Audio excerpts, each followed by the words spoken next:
Eat that frog. सबसे मुश्किल काम सबसे पहले। ये ब्रायन ट्रेसी के द्वारा लिखी गई बुक है। इंग्लिश में इसका अनुवाद है ईट दैट फ्रॉग, मतलब मेंढक को निगले। मेंढक से तात्पर्य है सबसे मुश्किल काम। इस बुक के बारे में अब हम पढ़ेंगे कि इसमें क्या चीज़ अच्छी है। तो इस बुक का थोड़ा सार समझ लेते हैं। आपको बहुत से काम करने हैं, लेकिन उन सब को करने के लिए आपके पास कभी पर्याप्त समय नहीं होता है। आप काम, व्यक्तिगत जिम्मेदारियों और प्रोजेक्ट के बोझ तले दबे रहते हैं। आप ऐसी पत्रिकाओं और पुस्तकों का ढेर लगाते रहते हैं जिन्हें आप सारे काम निपटाने के बाद फुर्सत में पढ़ना चाहते हैं, लेकिन सच तो यह है कि आपको कभी फुर्सत नहीं मिलेगी। आप कभी अपने सारे काम पूरे नहीं कर पाएंगे और कभी आप उस मुकाम तक नहीं पहुंच पाएंगे जहां उन सभी पुस्तकों, पत्रिकाओं और फुर्सत के वक्त की गतिविधियों के लिए समय निकाल पाए जिनके आप सपने देखते हैं। ज़्यादा मेहनत करके समय प्रबंधन की समस्याएं सुलझाने की बात भूल जाइए, कभी पॉसिबल नहीं होता है। लेकिन आप अपने समय और ज़िंदगी पर काबू पा सकते हैं। बस शर्त यह है कि आपको अपने सोचने और काम करने के तरीकों को बदलना होगा। ज़्यादातर गतिविधियों को छोड़ दें जो सिर्फ उन्हीं चुनिंदा कामों में ज़्यादा समय लगाए जिनसे आपकी ज़िंदगी सचमुच बदल सकती है। ऐसे कोई भी काम जिनसे हमारी ज़िंदगी कोई खास बदलने वाली नहीं है या जिसका फ्यूचर में कोई रिजल्ट अच्छा नहीं आने वाला है, उन सब कामों को छोड़ दें और सिर्फ वही इम्पोर्टेंट काम करें जिनसे हमारी ज़िंदगी बदल सकती है, जिनसे हमारी ज़िंदगी में कुछ प्रोडक्टिव हो सकता है, जिससे हमको लगे कि हमने फ्यूचर में कुछ अचीव किया है और जो हमें खुशियाँ देती है, जो हमें सफलता देती है। ऐसी चीज़ों को करें। इसके लिए ऑथर बताते हैं लिखित लक्ष्यों की शक्ति। हमें लक्ष्यों को लिखना चाहिए कि कौन सा लक्ष्य हमें पाना है और फिर उस लक्ष्य को प्राप्त करने के लिए कौन कौन से काम करना है। तो सिर्फ वही काम हमारे इम्पोर्टेंट काम होते हैं और जो बाकी के हम दिन भर में बहुत सारे काम करते हैं वो कोई उतने इम्पोर्टेंट नहीं होते हैं। कामयाब, सुखी और समृद्ध लोग आम आदमी के मुकाबले अपने समय का बेहतर इस्तेमाल करते हैं। अपने पूरे करियर में, ऑथर बोलते हैं, अपने पूरे करियर में मैंने एक सरल सच्चाई खोजी है और बार बार खोजी है। महान कामयाबी, उपलब्धि, समान ओहदे और जीवन की खुशी की कुंजी क्या है? अपने सबसे महत्वपूर्ण काम पर एकाग्रता से ध्यान केंद्रित करने, उसे अच्छी तरह करने और उसे पूरा करने की काबिलियत। यह सिद्धांत इस पुस्तक की जान है। मतलब अपना सबसे महत्वपूर्ण काम कौन सा है इसको पहचानना, उसको पूरा करना और पूरा ही पूरा करना, मतलब बीच में नहीं छोड़ना। ये काबिलियत आपको उस लेवल पर लेके जाएगी जिस लेवल पर आप आज तक कभी नहीं गए हैं। यह पुस्तक बताएगी कि आप अपने करियर में ज़्यादा तेजी से आगे कैसे बढ़ सकते हैं, अपनी निजी जिंदगी को बेहतरीन कैसे बना सकते हैं। तो ये पुस्तक आपको आपकी प्रोडक्टिविटी बढ़ाएगी और बताएगी कि आप कैसे अपने बेस्ट काम को कर सकते हैं, जो काम आपके लिए ज़्यादा इम्पोर्टेंट है उनको कर सकते हैं। इस पुस्तक में जितने भी विचार दिए हैं उन सभी का बुनियादी मकसद आपकी उत्पादकता, प्रदर्शन और परिणामों को बढ़ाना है। इनका उद्देश्य आपको ज़्यादा मूल्यवान बनाना है। आपको ज़्यादा मूल्यवान बनाने से आशा है कि आपसे ज़्यादा काम लें। ज़्यादा से ज़्यादा मतलब ये नहीं कि आप दुनिया के सारे काम करो। ज़्यादा से ज़्यादा काम वो काम करने हैं जो प्रोडक्टिव हो, जिनसे आपको फ्यूचर में कुछ मिलने वाला हो और जो सही काम हो। सही वर्ड यहाँ पे ज़्यादा सही होगा। कम समय में ज़्यादा काम करने और टाल मटोल छोड़ने के यहाँ 21 बेहतरीन तरीके बताए गए हैं, जिनमें से हम कुछ बेहतरीन तरीकों के बारे में डिस्कस करेंगे। पहला बेहतरीन तरीका है निश्चित उद्देश्य। जीतने के लिए आप में एक गुण होना ही चाहिए, वह है निश्चित उद्देश्य। यह ज्ञान कि आप क्या चाहते हैं और उसे हासिल करने की तीव्र इच्छा। ये कोट है नेपोलियन हिल का। नेपोलियन हिल को आप जानते ही होंगे। आप जिंदगी के हर क्षेत्र में क्या हासिल करना चाहते हैं? स्पष्टता शायद निजी उत्पादकता की सबसे अहम अवधारणा है। लक्ष्य और उद्देश्य एकदम स्पष्ट होते हैं, इसीलिए कुछ लोग ज़्यादा बेहतर तरीके से और ज़्यादा जल्दी अपने लक्ष्यों को प्राप्त करते हैं, क्योंकि उनके लक्ष्य और उद्देश्य स्पष्ट होते हैं। इसलिए वे राह नहीं भटकते हैं।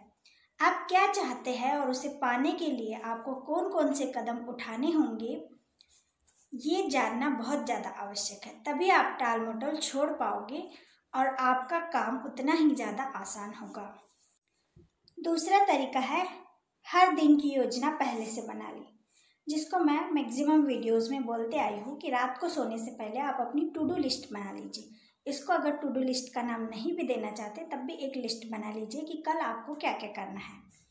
अगर हम हर दिन की योजना पहले से बना लेंगे, एक रात पहले से बना लेंगे, तो सुबह उठ के हमारा टाइम वेस्ट नहीं होगा और जैसे ही हम सुबह उठेंगे अपने काम में लग जाएंगे और सुबह की जो प्रोडक्टिव टाइम होता है उसका हम बेस्ट यूटिलाइज कर पाएंगे।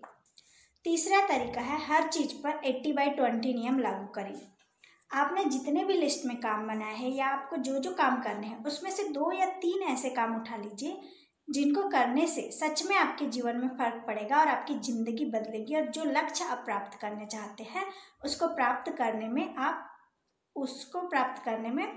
आपको मदद हो, ऐसे काम करना चाहिए।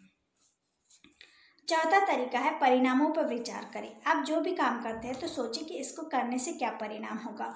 क्या ये काम मेरे गोल तक पहुंचने में मेरी मदद करेगा? अगर वो काम मुझे मेरी गोल तक पहुंचने में मदद कर रहा है तो फिर तो ठीक है, और अगर वो काम मुझे मेरे गोल से दूर ले जा रहा है या ऐसा कोई काम है जिसका मेरे खुश होने से या मेरे गोल से कोई संबंध ही नहीं है, तो उस काम को ना करें। पांचवा तरीका है ABCDE तकनीक का लगातार इस्तेमाल करें। ABCDE तकनीक मतलब अपने कामों को प्रायोरिटी के हिसाब से डिसाइड कर ले। A पर सबसे ज़्यादा इम्पोर्टेंट काम, B पर उससे कम इम्पोर्टेंट, C पर उससे कम इम्पोर्टेंट, और सबसे पहले A वाले काम करें जो सबसे ज़्यादा इम्पोर्टेंट है, उसके बाद B, उसके बाद C। तो अगर आप नीचे के काम नहीं भी कर पाए तो भी आप अपने बेस्ट काम जो जिनसे आपका बहुत ज़्यादा फर्क पड़ेगा आपकी ज़िंदगी में, वो काम आप कर पाओगे। अगला पॉइंट है शुरू करने से पहले पूरी तैयारी कर ले। अगर आप पढ़ाई कर रहे हो तो पढ़ाई करने से पहले पूरी बुक जो जो आपको लगेगी वो सब जमा कर ले। अगर आप कोई और काम करेंगे तो उस काम में जितनी भी चीज़ों की आवश्यकता होती है सबको एक साथ ला लें और फिर काम शुरू करें। ये नहीं कि एक चीज़ नहीं है तो उसको लेने के लिए हम चले गए और फिर चले ही गए, वापस आए ही नहीं, तो ये चीज़ नहीं करना है। अगला पॉइंट है प्रमुख बाधाओं को पहचानिए।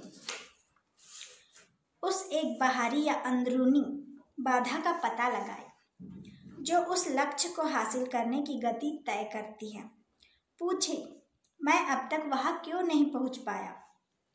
मेरे भीतर ऐसा क्या है जिसने मुझे पीछे रोक रखा है? जवाब जो भी हो, फौरन काम में जुट जाए और उस बाधा को दूर करने का प्रयास कीजिए। अगला पॉइंट है टेक्नोलॉजी की वजह से वक्त बर्बाद न होने दें। जिंदगी की रफ्तार बढ़ाने के अलावा भी इसमें बहुत कुछ है। हमें ऐसा लगता है कि व्हाट्सएप, फेसबुक और जो भी ईमेल, ऐसा लगता है कि इसमें बहुत सारी चीज़ें इम्पॉर्टेंट है, लेकिन अगर आप ध्यान से देखोगे तो मैक्सिमम जितने भी हमको मैसेज आते हैं या ईमेल आते हैं उसमें से सिर्फ 10% है जो रियल में काम के होते हैं और बाकी 90% ऐसे होते हैं जिनका हमारे काम से कोई मतलब नहीं होता। वो सब चीज़ें फालतू की होती है और अगर वो ना भी रहे तो भी हमारा काम चल जाएगा। तो हमें टेक्नोलॉजी को गुलाम बनाना है, न कि टेक्नोलॉजी का गुलाम बनना है। अगला पॉइंट है खुद पर दबाव डालें। दुनिया ऐसे लोगों से भरी पड़ी है जो इस बात का इंतज़ार कर रहे हैं कि कोई आए और उन्हें वैसा इंसान बनने के लिए प्रेरित करे जैसा वे बनना चाहते हैं। दिक्कत यह है कि कोई उनकी मदद के लिए नहीं आ रहा है। ये लोग उस सड़क पर बस का इंतज़ार कर रहे हैं जहाँ से कभी कोई बस गुजरती ही नहीं है। अगर वे अपनी ज़िंदगी की जिम्मेदारी नहीं लेते हैं और खुद पर दबाव नहीं डालते हैं तो वे हमेशा इंतज़ार ही करते रहेंगे और ज़्यादातर लोग यही करते हैं। सिर्फ लगभग 2% लोग बगैर किसी निगरानी के काम कर सकते हैं। इन लोगों को हम लीडर्स कहते हैं। आपको भी ऐसा ही व्यक्ति बनना है और आप ऐसे बन भी सकते हैं, बशर्ते आप ठान लें। अपनी पूरी संभावना तक पहुंचने के लिए आपको खुद पर दबाव डालने की आदत अपनानी चाहिए। यह इंतजार नहीं करना चाहिए कि कोई दूसरा आकर आप पर दबाव डाले। ये काम होता है आत्म अनुशासन से। हमें अपनी ज़िंदगी में आत्म अनुशासन को अपनाना चाहिए। अगर मैंने कोई काम निश्चित की हो कि मुझे ये काम करना ही है, तो मुझे आत्म अनुशासन अपने अंदर लाना चाहिए और उस काम को पूरा करने के बाद ही दम या कोई सांस लेनी चाहिए। अगला पॉइंट है शीघ्रता का एहसास विकसित करें। इंतजार न करें। समय कभी बिल्कुल सही नहीं होगा। वहीं से शुरू कर दे जहां आप खड़े हैं। उन्हीं साधनों से काम करें जो आपके पास मौजूद है। रास्ते में आपको बेहतर साधन अपने आप ही मिलते जाएंगे। ये कोट है नेपोलियन हिल का। उच्च प्रदर्शन करने वाले लोगों का सबसे उल्लेखनीय गुण शायद कर्म केंद्रित होना है। उन्हें अपने प्रमुख कामों को पूरा करने की जल्दी होती है। बेहद उत्पादक लोग सोच विचार करने, योजना बनाने और प्राथमिकता तय करने का समय निकालते हैं। फिर वे तेजी से काम शुरू कर देते हैं और पूरी ऊर्जा से अपने लक्ष्यों व उद्देश्यों की ओर बढ़ने लगते हैं। लय में आना।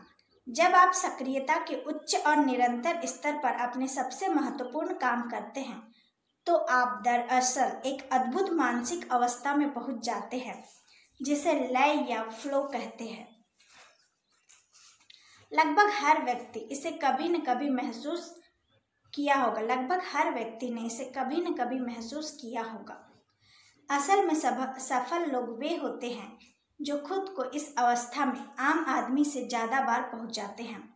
जब आप लय में होते हैं, जो कि प्रदर्शन और उत्पादकता की सर्वोच्च अवस्था है, तो आपके दिमाग और भावनाओं के साथ एक चमत्कार जैसा होता है। आप प्रफुल्लित और स्पष्ट महसूस करते हैं। आपका हर काम प्रयास रहित और सटीक होता है। आप खुश और ऊर्जावान महसूस करते हैं। अगर आप कितना भी ज़्यादा हार्ड वर्क कर रहे हो, कितनी भी ज़्यादा मेहनत कर रहे हो, लेकिन अगर आप लय में हो तो आपको वो हार्ड वर्क जैसे नहीं लगेगा। उस काम को करने में मज़ा आएगा। इसी को बोलते हैं लय।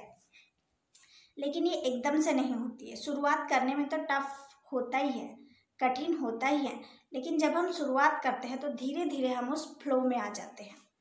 इसको आप पढ़ाई से समझ सकते हो कि जिस सब्जेक्ट या जिस टॉपिक से हमको डर लगता है या हम पढ़ाई शुरू करते ही नहीं है, कि हमको लगता है कि नहीं ये बहुत टफ है, लेकिन जब हम पढ़ाई करना शुरू करते हैं तो शुरुआत में तो 5-10 मिनट हमको लगता है कि हाँ हमको मेहनत लग रही, लेकिन उसके बाद लय बन जाती है, फ्लो बन जाता है और फिर मज़ा आने लगता है और फिर 2, 3, 4 घंटे तक आप आसानी से पढ़ सकते हैं।